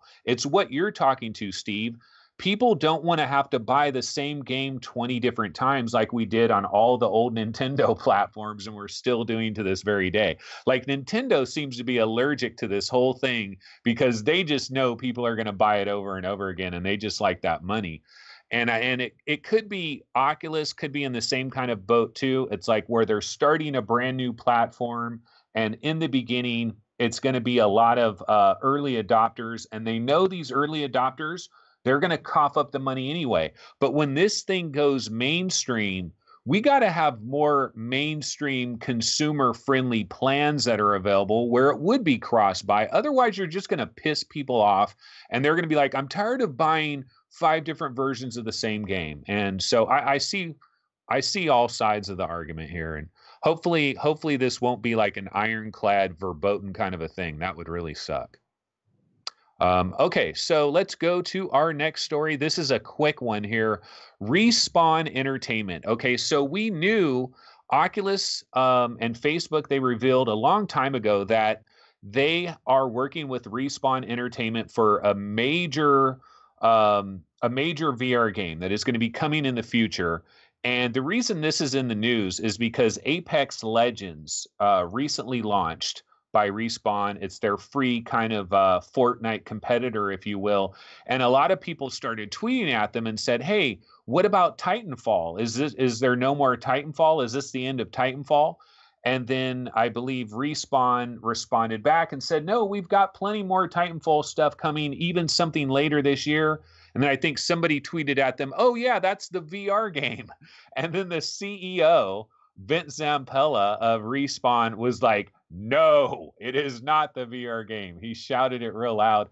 And I was a little bit worried about the way he responded there. Of course, I'm reading into his comments. He might just be saying, no, it's not, with an exclamation mark. But to me, it was almost like, no way would that be that VR thing, that crappy VR thing that Oculus paid us money for. No, that's something completely different. But basically, the bottom line here, guys, is we're still getting this Respawn game, but it is not Titanfall. I'm kind of happy about this. I don't necessarily just want Titanfall VR. I want something completely original in VR by Respawn. That's what I'm looking forward to. Steve, what are your thoughts on this? Did you want Titanfall VR? I didn't jump in on the Titanfall train. I wasn't, it didn't overly impress me, I guess. So honestly, I don't care. Like, I haven't really given it much thought. Like, I didn't know Apex Legends was a thing that was even in development and that it took place in the Titanfall universe, even though I guess there's no Titans. Again, I haven't paid very much attention to that game. So I'd be okay if it was a Titanfall game. I'd be okay that it's not. So I just don't care. I just want a good developer to make a good game. Okay. Chris, do you have any thoughts on this? Like, so Respawn, like a little quick history lesson here is if we go back to Call of Duty Modern Warfare, like this is, it's a long story, this whole thing, but there was a game called Call of Duty. It was Call of Duty 2 Modern Warfare, right? Or am I getting that wrong? I believe it was Call of Duty 2 Modern Warfare. The developer of that game was Infinity Ward, okay? But basically, like 75% of the studio that is Infinity Ward, they all left. It was a huge, gigantic kerfuffle, blah, blah, blah, blah, blah, blah. They all left. Only about 25%, maybe even less than that, stayed back with Infinity Ward, which is still owned by Activision. Then Activision ends up adding a whole hundreds more employees. And so now there's still this Infinity Ward, but it's not the real Infinity Ward. The real Infinity Ward is Respawn. And then they went on, they spent a number of years working on their game. They hooked up with EA and boom, we got Titanfall. And so these are the guys. They're the old Modern Warfare 2 guys. And their games seem to like flow better and just have a beautiful, like they just had a great flow to them, where a lot of the Infinity Ward games that we got after that, it seemed to kind of fall apart. And people are like, there's something different about Infinity Ward. Yeah, there is something different. 75% of the company ain't there no more. You're playing somebody else's games now. But what could these guys do in VR? Are you excited for something they might be able to cook up? Of course I am. Like they have some really big hits, and like the Titanfall series has been amazing. You know, I've seen like my roommates in the past love Titanfall, and Titanfall 2 is a great game. It's a shame what happened with the release schedule of that, because that game was fantastic. And Apex, like all my friends are playing Apex now, and like it sounds like it's actually a really good competitor to Fortnite, which there hasn't been one really yet. Like there's been a lot of attempts, but they're all kind of fall flat. So Respawn knows what they're doing. Like every game they make is really good, I think. So the fact that they're making a VR game, like I hope this will get as much coverage as it should. You know, I hope the media is like, wow, you know, people behind like the #2 battle royale game, and like, you know, maybe it'll be #1 by then, who knows, but people behind these big games are making a VR game. That being said, Titanfall would have been really cool, or any Titan game in VR, any game with like a cockpit are always really good. But I'm definitely optimistic. Whatever they do with this game is going to be fantastic. And like, you know, you're right, Anthony. All their games play so well. Like they all feel so good, and all the actions feel good. So it'll be exciting to see how that translates to VR, where a lot of the movements lately have been like janky, and when you play games, things don't feel as good. So, you know, I think Respawn has some expertise there. Hopefully it'll play really nice. Yeah, they're also working on Star Wars Jedi: The Fallen Order. That might come out later this year. They just released Apex Legends. They got more Titanfall stuff, and then they've got this little virtual reality project as well. Steve, do you have any worry at all that maybe they're spreading themselves a little bit too thin? Do you worry that Oculus could throw them all this money to make this grand VR game, but that inside Respawn Entertainment, they only take like 20 guys and put them off in a room and say, oh yeah, make a quickie VR game just so that we can take care of our obligations here? I think that's a fair point. I think when you think of a big developer like Respawn, you know, like, let me change direction here. If you think of a small developer that's making a VR game, a developer that is one person or maybe 3 people, something small, if they're making a VR game, you can kind of assume that they are really big on VR, because hey, they're making a VR game.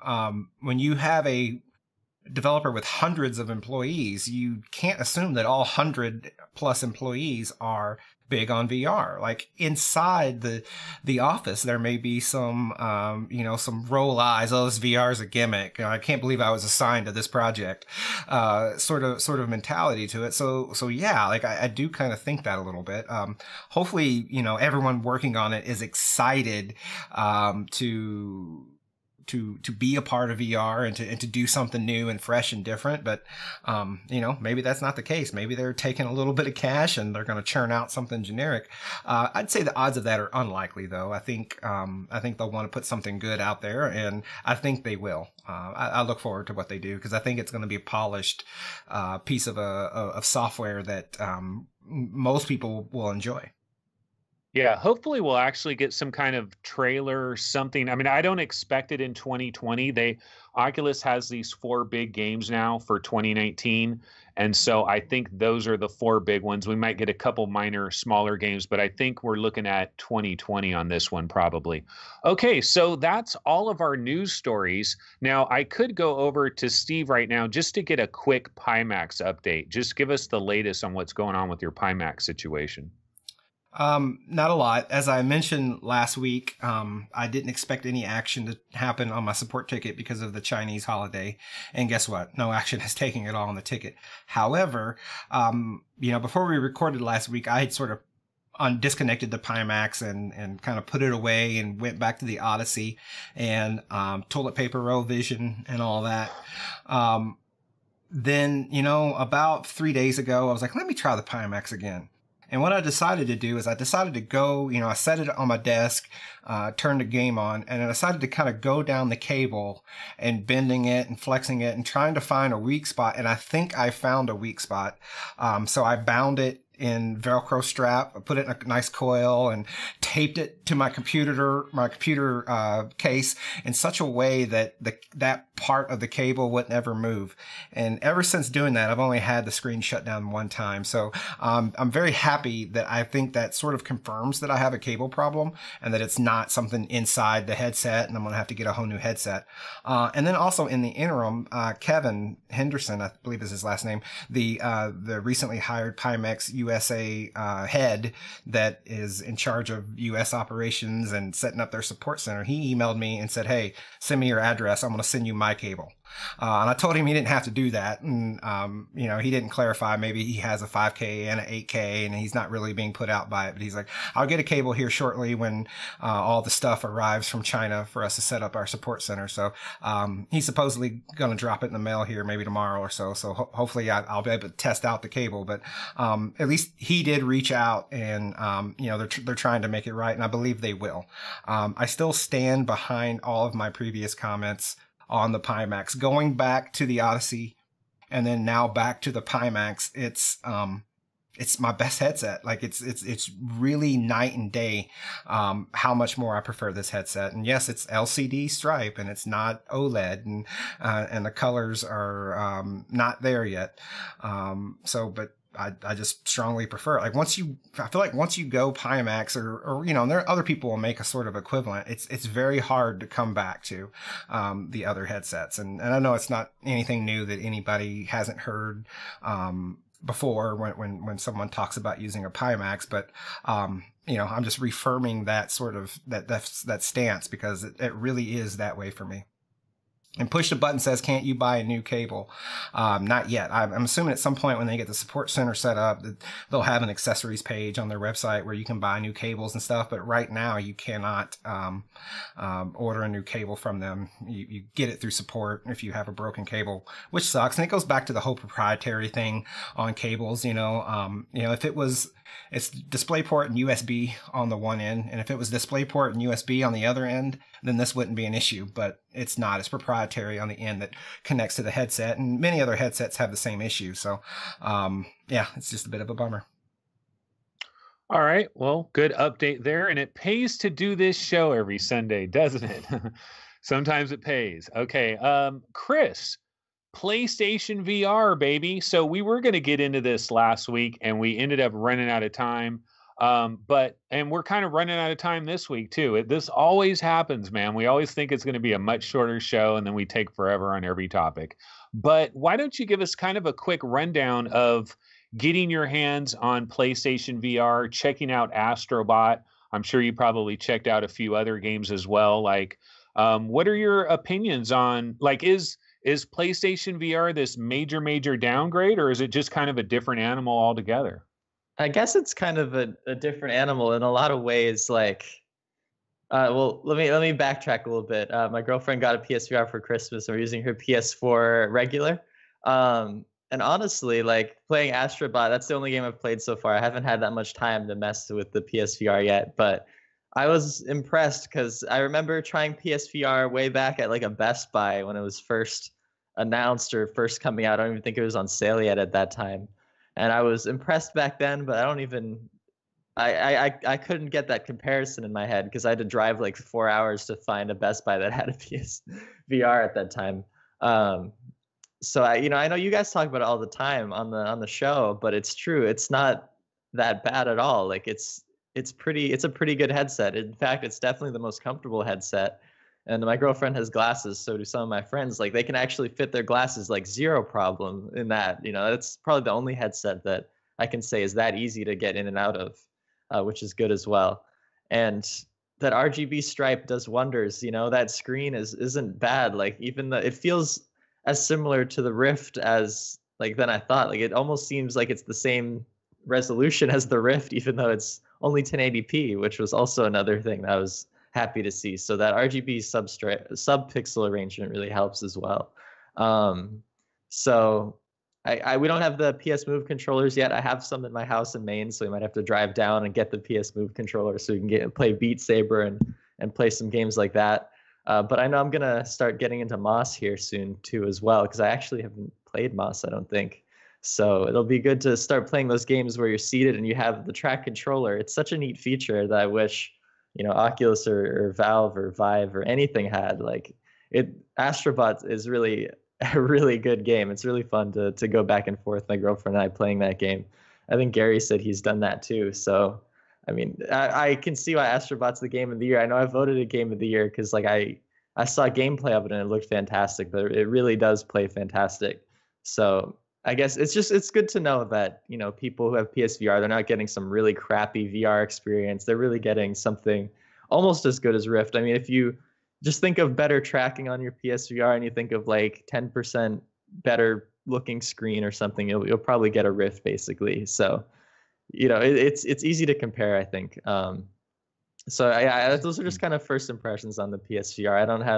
I haven't played it extensively or anything, but overall I was impressed, which I don't know. I wasn't expecting to be impressed. I thought I would just be like, it's all right, but it actually is better than I thought. So Have you gone back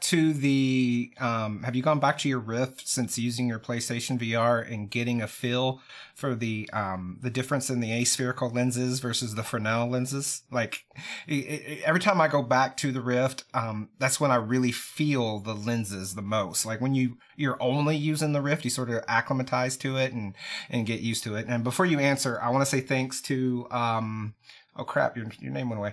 Dale Wolfensparger and also Tony M for the super chats during this episode. Yeah, thank you guys.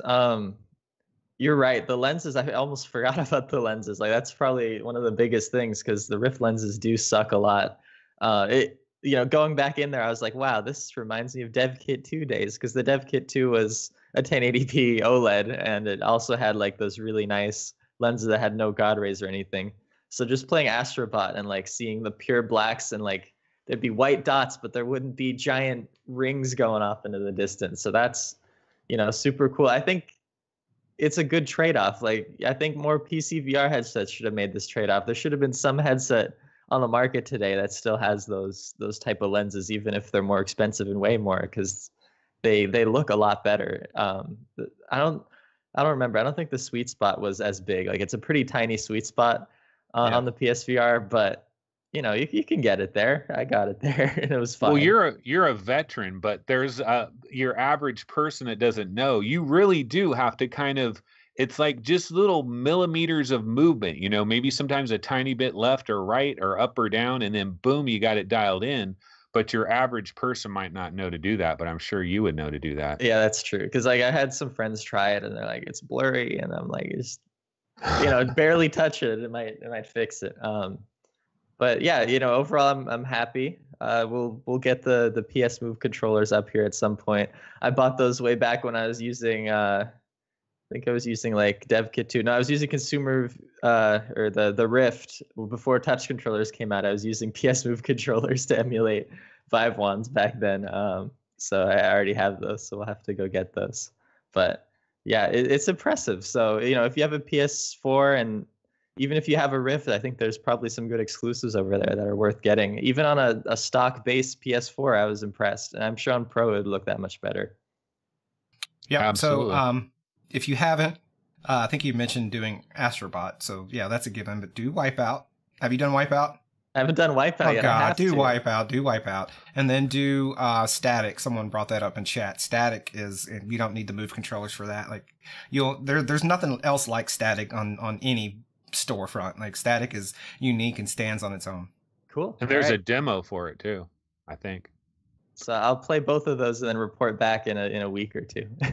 Yeah, I'm kind of curious how you'll like if you try Super Hot or like Red Matter with actually having your moves and stuff.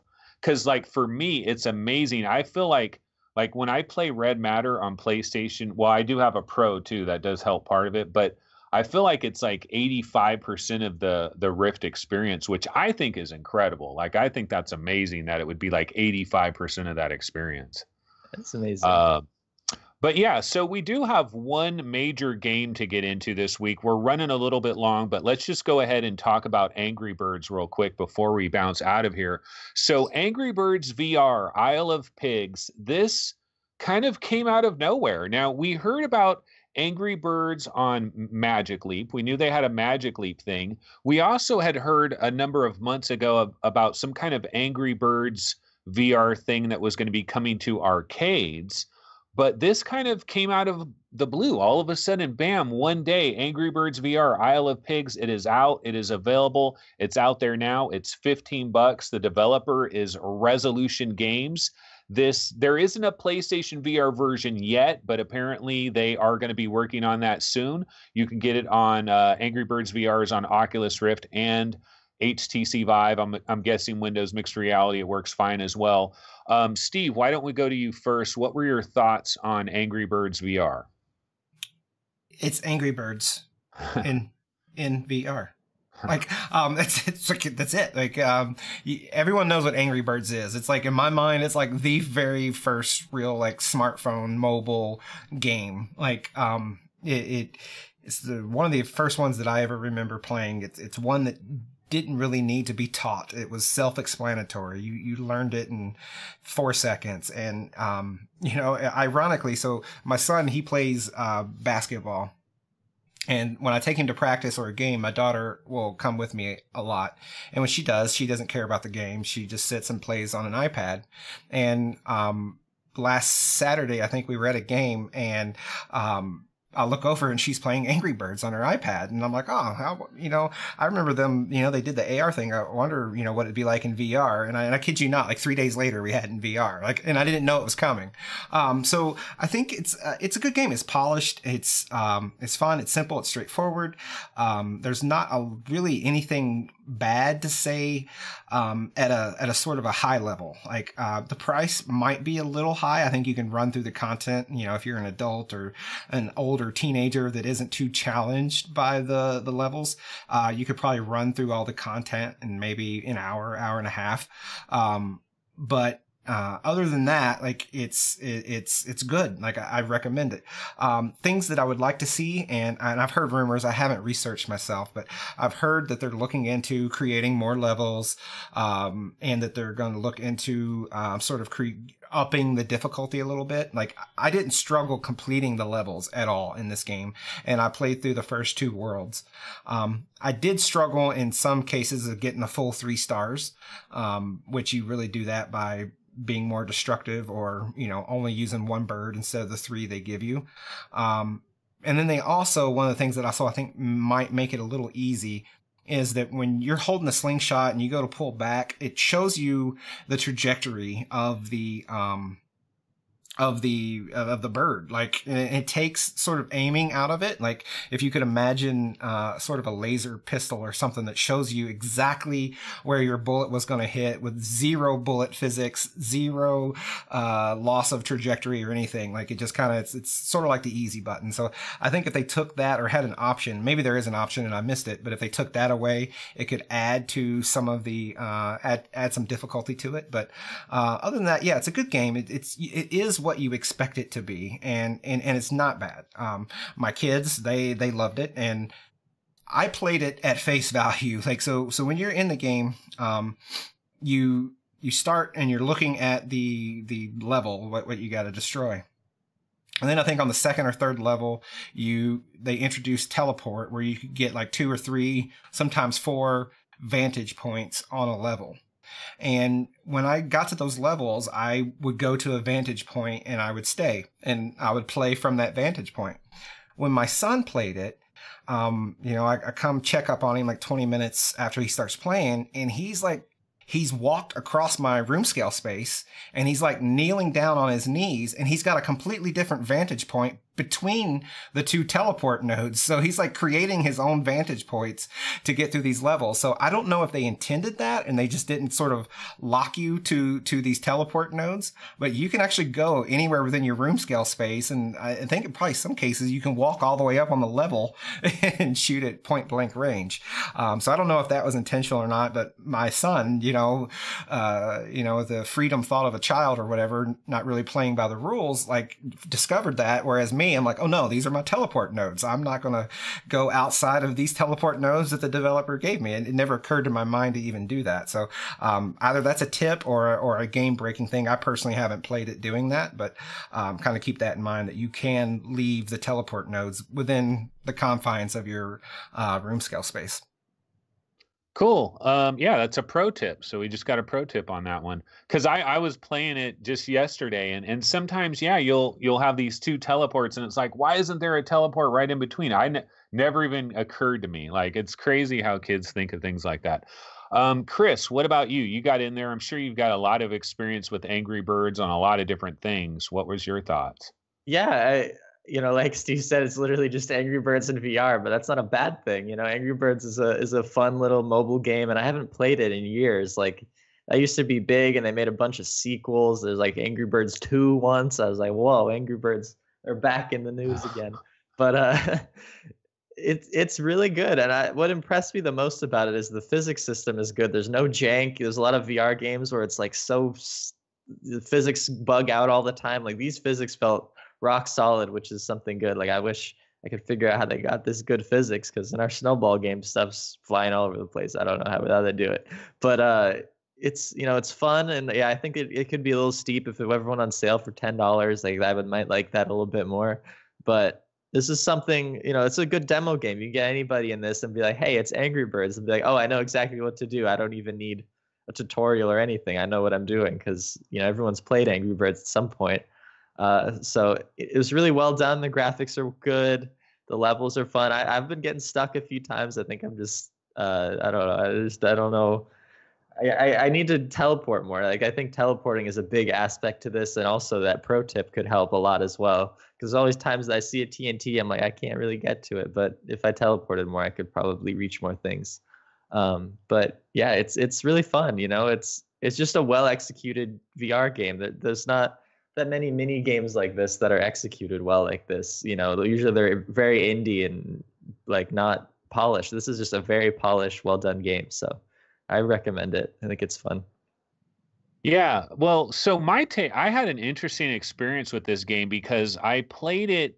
The first night I played it was, I think, Thursday evening. I played it pretty late Thursday evening, and I probably was in there for about 45 minutes, and I was mostly in that first area. I did get to the second area at the very start, and it was weird because when I was playing it, like the first 3 or 4 levels, I was like, yeah, this is fun, this is fun, this is fun. And then it kept going and going, and I'm like, oh, I'm kind of bored now. I'm kind of bored of this. I'm kind of over this whole, and I was on my show yesterday, actually. I was on my show and I was saying, I don't really like Angry Birds. I don't really get it. It's kind of boring. It's just Angry Birds. There's nothing really spectacular or special about it. I even thought that the production value, while it was decent, it wasn't exemplary.